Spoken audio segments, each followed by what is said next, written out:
Yeah, g'day. For once we're not out at Kahutarawa Reserve, we are out at Morwhano Village at Kaiiwi Beach. We've stopped here on our way up on our far north tour. Today is 4 days after Waitangi Day, which means 1 year and 3 days ago, Tangwin set out on his first ever motor camp under his own steam with his learner's licence and his motorbike. And now today, he's on his first grand tour on his restricted licence. So we're going to try and get as far up north as we possibly can. We'd like to get up to Cape Reinga and stuff like that, but we don't know if the weather or our finances are going to allow it. There was this ad back in 1984 featuring Philip Lang, who's the brother of Shona Lang, a famous Kiwi singer. And he plays a part of a Kiwi traveller going around the world and hasn't seen much of his own country. And I've always felt a bit called out by that ad because I was in Tahiti long before I even set foot in South Island. And there are still parts of my own North Island that I haven't seen. And these tours are a start on fixing that. We hope to see some places that I've never seen and certainly that Tangwin's never seen. This is further north than Tangwin's ridden under his own steam. He's only been as far as Wanganui so far, and now we're on our way towards New Plymouth. Patia, well, New Plymouth and the far north. But we detoured off to Kaiiwi Beach just to film this. Here's the bikes all packed up. Tangwin's bike with his makeshift tank bag, my old soft panniers, pack as a seat bag, his bedding and jacket strapped on top, my bike with my panniers and seat bag and all that. I don't know, doesn't look like I'm going on a tour. Yeah, something's not right. Doesn't look like I'm going on a tour. There's something missing. If I could only put my finger on it. Oop. Ah, yes. Now I'm going on tour. So we set out from Palmerston North somewhat later than we planned with our rather top-heavy bikes. In fairness, the main reason we were carrying so much stuff was because this was a motor camping trip, so we had to carry our shelter, bedding, water supply and means of cooking and eating meals with us. We were also aware that not everywhere would have suitable trees from which to hang our hammocks, so we took along ground sheets and sleeping mats for those occasions when we would need to sleep on the ground, which added to the volume of our gear. Mistakes were made, which I will get to later. New Zealand has a well-deserved reputation for remarkable scenery, beautiful beaches and forests. But much and all as I'd like to convey the impression that we all live in the bush, amid scenic splendour, in harmony with nature, the reality is that a lot of New Zealand is agricultural, much like the farmlands we're currently passing through. We've also got a few cities, allegedly. I had planned to have a camera on my helmet so I could capture interesting sights off to the sides and intersperse them with the footage from the bike-mounted camera. But unfortunately my chin mount doesn't fit my new helmet, and I couldn't get a new one in time for the trip. That was only the beginning of things not going to plan. My backup plan of interspersing occasional bits of footage from my rear dash cam also didn't work out. On returning home after the trip, I discovered that the dash cam unit, for reasons unknown, failed to overwrite literally hundreds of old clips dating back to last year. Consequently, it was only overwriting the more recent files, which meant that the only dash cam footage of the trip we had was the last day of travel as we returned home. Now some of that may turn up in a later video, but it's no use to us today. The hell of it is, if the dash cam had been properly overwriting the older files, there would have been ample room on the SD card for every day of the trip.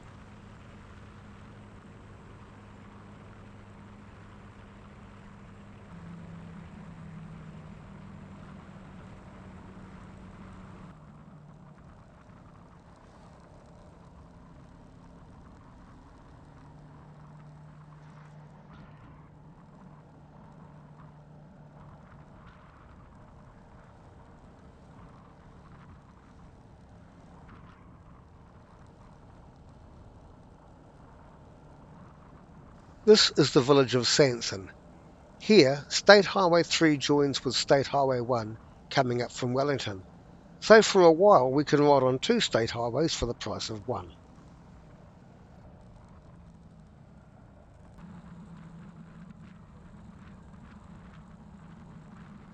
Coming into the town of Bulls over the Rangitikei River.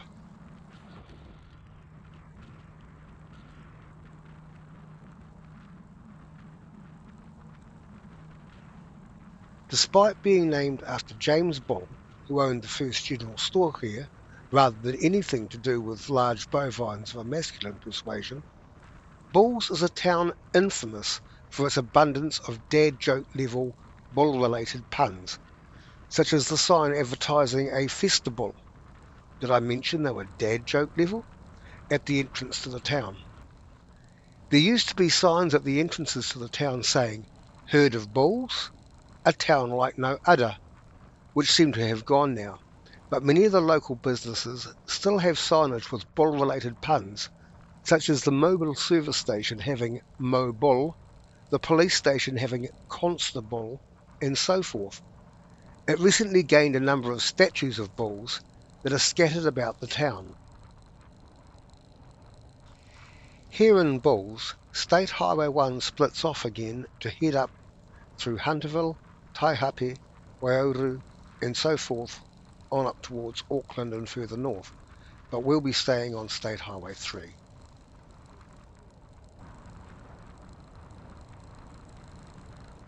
Completely and utterly cowed by the unbearable puns, we hoofed it out of there.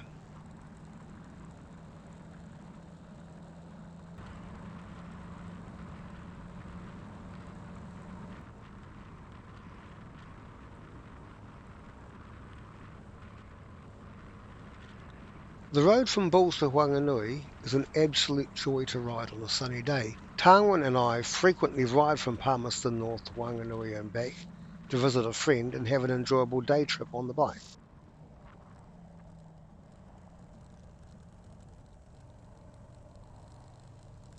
We stopped briefly at a roadside rest area just before the village of Turakina and managed to film our bike loadout, but it was too busy and noisy to film the intro segment.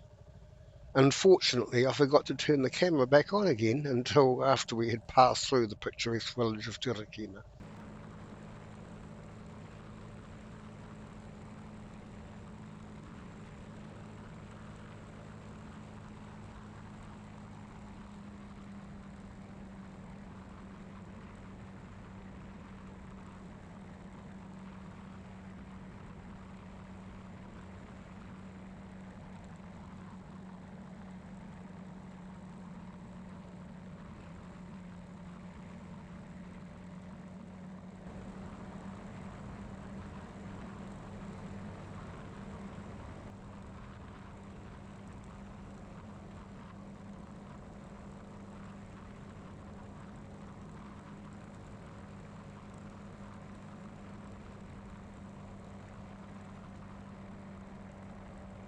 The full weight of our camping and touring gear certainly made itself felt on the hills.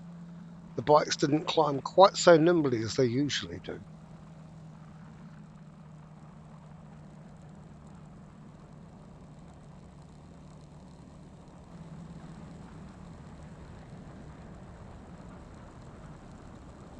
Wanganui. That's the closest I can get to the pronunciation in the local dialect. It means big harbour.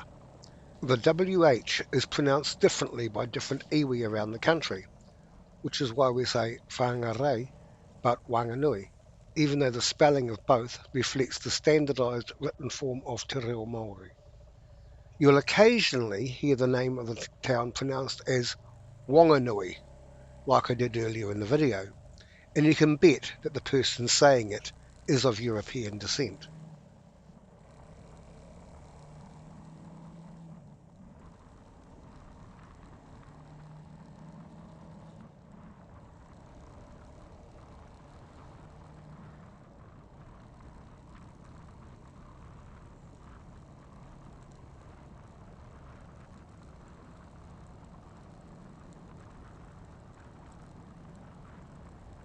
Heading across the Whanganui River and going to stop in at a friend's house for a quick cuppa before continuing.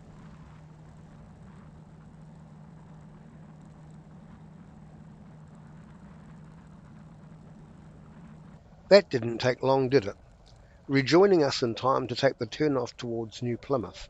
As noted in the intro, we're now in territory that Targwin has not ridden before, but he has come up this way in the past, on buses and when we went out to Hawera in the car.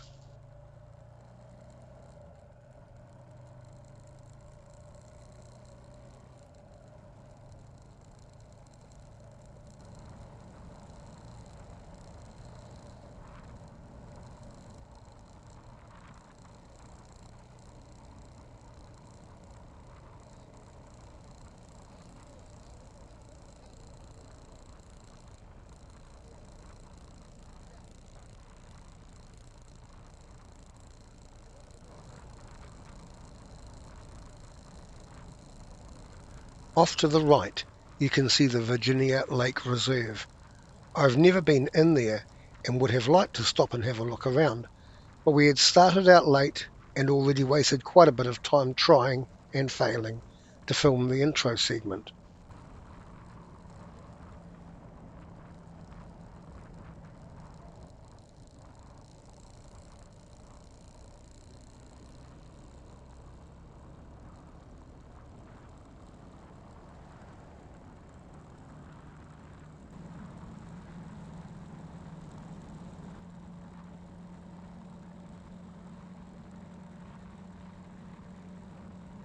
We still hadn't filmed that intro yet, so when I saw a sign saying Kaiiwi Beach 6 kilometres and pointing in an invitingly quiet side road, I turned off.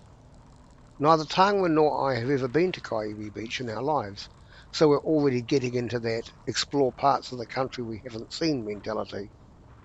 And a picturesque road it turned out to be, too.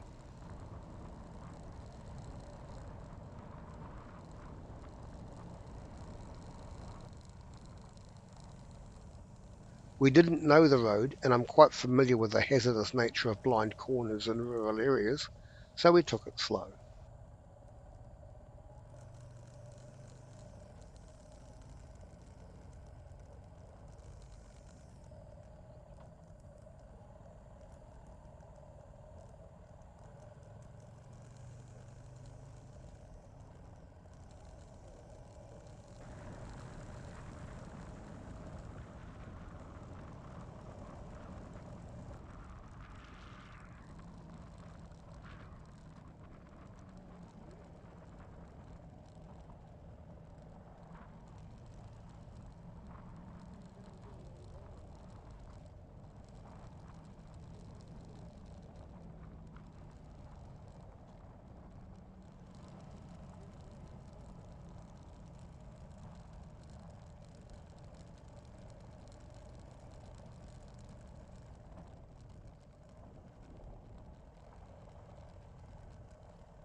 We were running short enough on time as it was, so we didn't go down the hill to the beach itself, but it looks like a beautiful place, and we'll certainly come back and budget enough time for a proper look around when we reattempt this tour.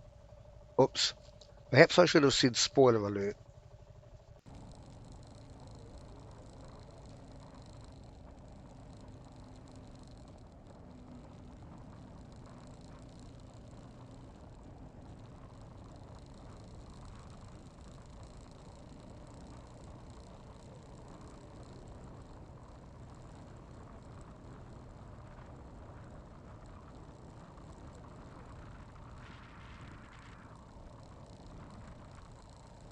Of course, it always seems faster coming back than heading out. Thanks to the camera recordings, I was able to confirm that the return was, in fact, 25 seconds quicker. So there you go. The observation has been scientifically proven to be correct.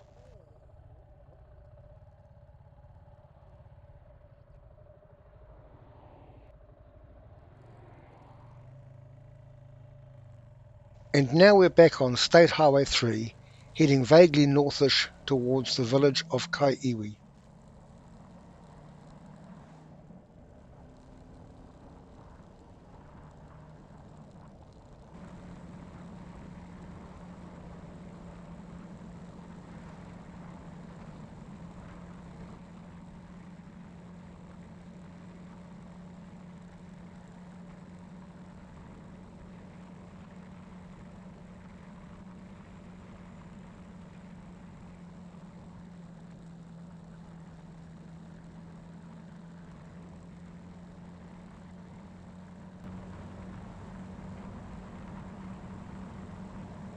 We're roughly halfway between Pakaraka and Waitotara, and, according to the map, this area here between Nukumaru Station Road and Pakaraka Road is the boundary between the Manawatu Wanganui and Taranaki regions.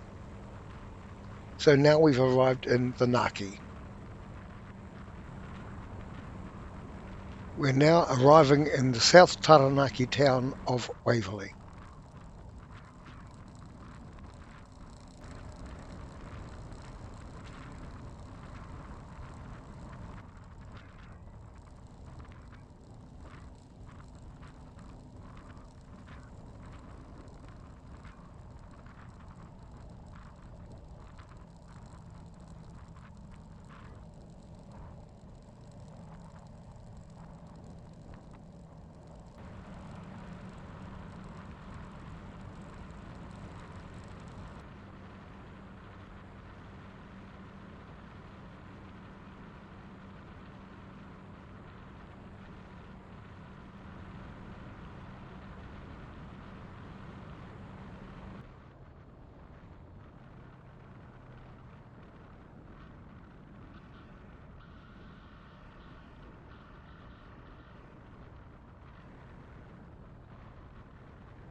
Pātea, famous for the song Poi E, which was written by Ngoi Pewharangi and the music was by Dalvanius Prime.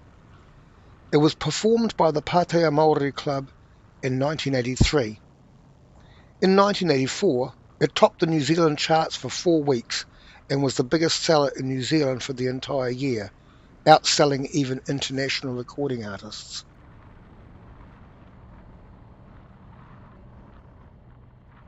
You will note the prevalence of Tino Rangatiratanga and United Tribes of New Zealand flags in town.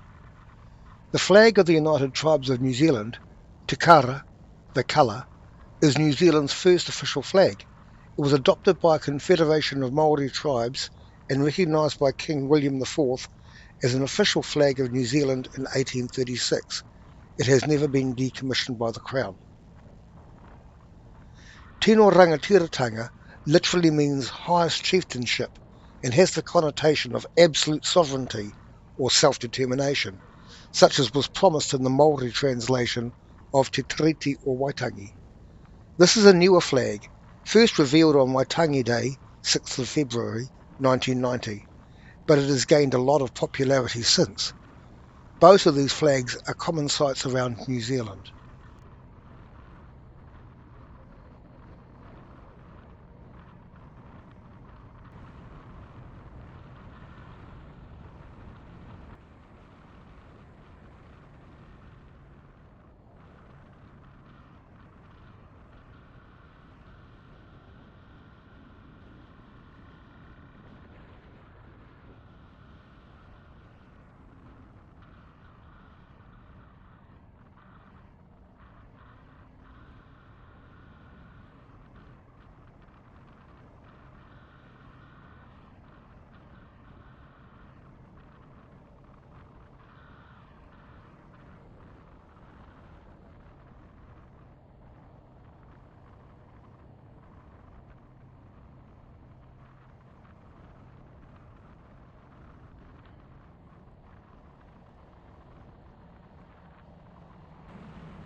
When we got to the town of Hawera, we had an important decision to make. The original plan had been to take State Highway 45, Surf Highway, up around the coast rather than follow State Highway 3. However, for reasons that were entirely our fault, it was nearly 5 p.m. and we had to be at the camping ground in Waitara before 7 p.m. to check in. At the rate we were going, I had severe doubts we would make it around the longer route in time.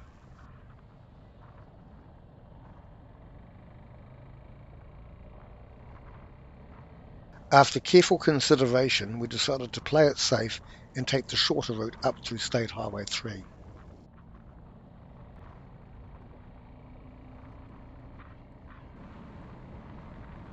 Now that we're out of the built-up area, we should be able to see Mount Taranaki off to the left, but unfortunately you can only see the base of it vanishing up into thick, low-lying clouds, which seems to be the theme for our journey. From this trip alone, we could do an entire series entitled Iconic New Zealand Mountains We Wanted to Show You, but the bloody weather wouldn't let us.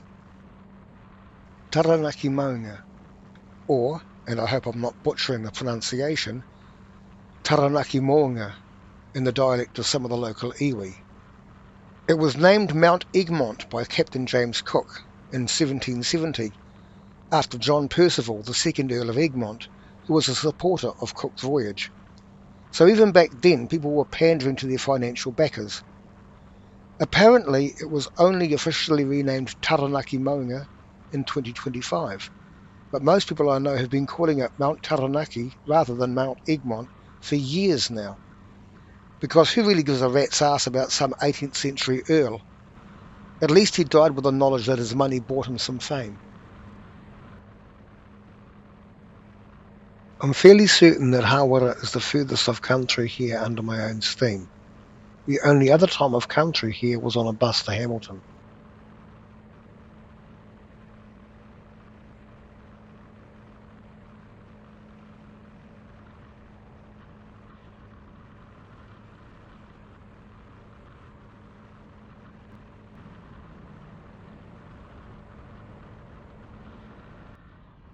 Stratford, undoubtedly nothing like its namesake in England. I'm calling special notice to this town as it's going to become relevant to a later video.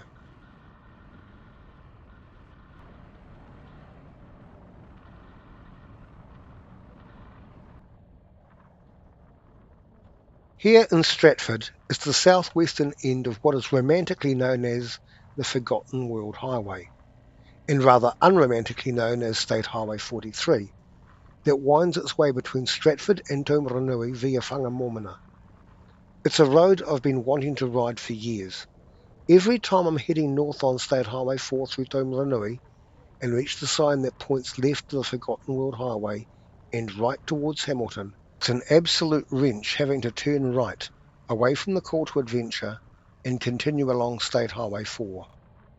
We are planning to do a ride through the Forgotten World Highway, taking at least a couple of days to properly explore the area, but that's not today. So for once, I get to look wistfully at the sign pointing right towards the Forgotten World Highway and, with no small amount of wrenching, remain on State Highway 3. The turn off to Whangamomana and Taumarunui will also become relevant to a later video.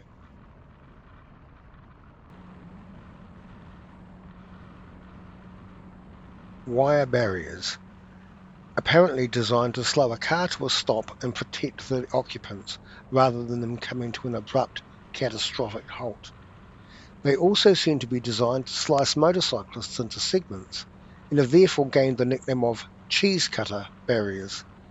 Debate raged about them in biker circles when they were first introduced, some contending that they were dangerous to bikers and should be removed, others arguing that they make you ride more cautiously so they achieve the intended result of rider safety.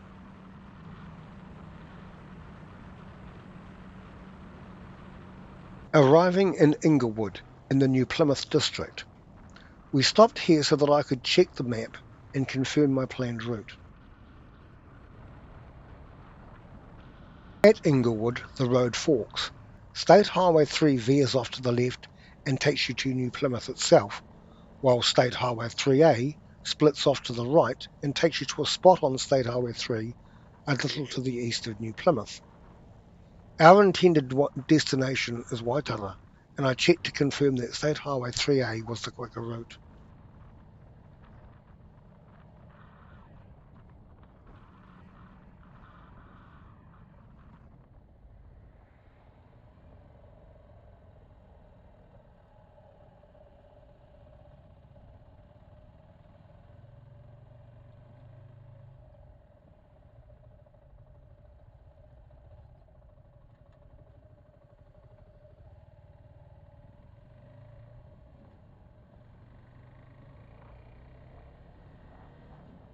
Owing to a number of unrelated murders, Inglewood is popularly known as the murder capital of New Zealand, but it seemed fine to us.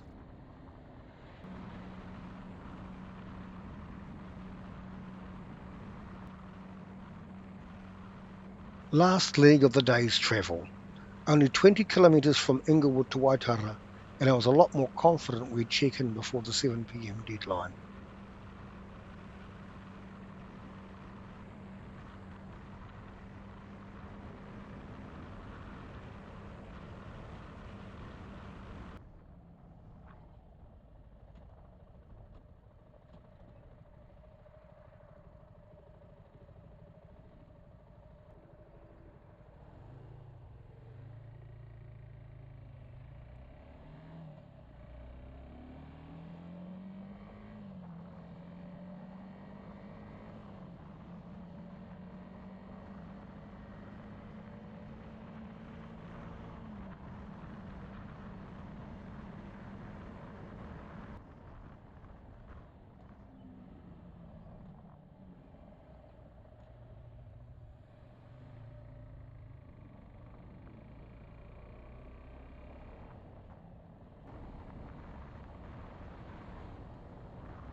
On arriving in Waitara, I managed to get us slightly lost and took a short but scenic detour before finally finding the correct road and our destination.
Here we are at Waitara, at the Waitara Holiday Park. Very nice place to stay, aside from loud traffic from time to time.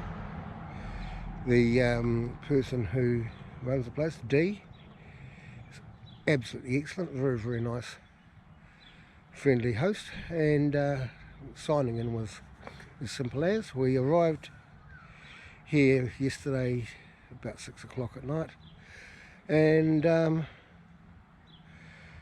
ourselves set up for the camp, and then settled down and to a rather uncomfortable night's sleep on the ground. And this is about the only place in the area where you can actually camp in a tent. You cannot camp in tents anywhere in New Plymouth. Apparently they don't want any poor folks in tents. You have to be in a RV or a motorhome of some description. The only concession to the impoverished brigade is that you don't have to have a self-contained vehicle. You can park in one of those horrible non-self-contained vehicles. Isn't that magnanimous of the New Plymouth City Council? But no, us impoverished scum in tents aren't allowed to tent camp anywhere near New Plymouth. So thank goodness for Waitara, and it makes me feel less upset that we missed seeing New Plymouth on our travels yesterday, which we would have seen if we'd come up the coast road, and not come up through Inglewood and straight to Waitara. So here's where we spent the night. These are our usual hammock tarps, spread out laid down on the ground, or put down on the ground. Got our new ground sheets. They've got raised sides, and we're using our hammocks as bug nets. And we've just got it staked out with some extra poles that we've brought along, and of course our usual trekking poles to do the traditional porch mode and give us a bit of breathing space. The wind was coming from that direction, so we noisy neighbour, we pitched facing towards the hedge so that we would have the wind at our backs. He's hung and set up here, and we've got our gear scattered all over the rather nicely large ground sheets to keep them off the ground, keep it all protected. Now you'd think that, being the organised people we are, that we would have tested all this shit before we came away on this trip, but of course we didn't. So last night was the first time we've set up our stuff in go to ground mode, and we didn't do too badly, but it was a hasty cobble together. And by the time we'd got ourselves here and signed in and set up, it was too bloody dark to do any filming, and I had to go out and get dinner at 9 o'clock at night at about the only place in Waitara that was still open. So yeah, we've been serenaded by magpies and blackbirds and seagulls this morning, and the occasional noisy person driving down the road at 190 miles an hour. So that's it for the first leg of our journey. The next video will take us up into the Waikato region, though not in the way we planned.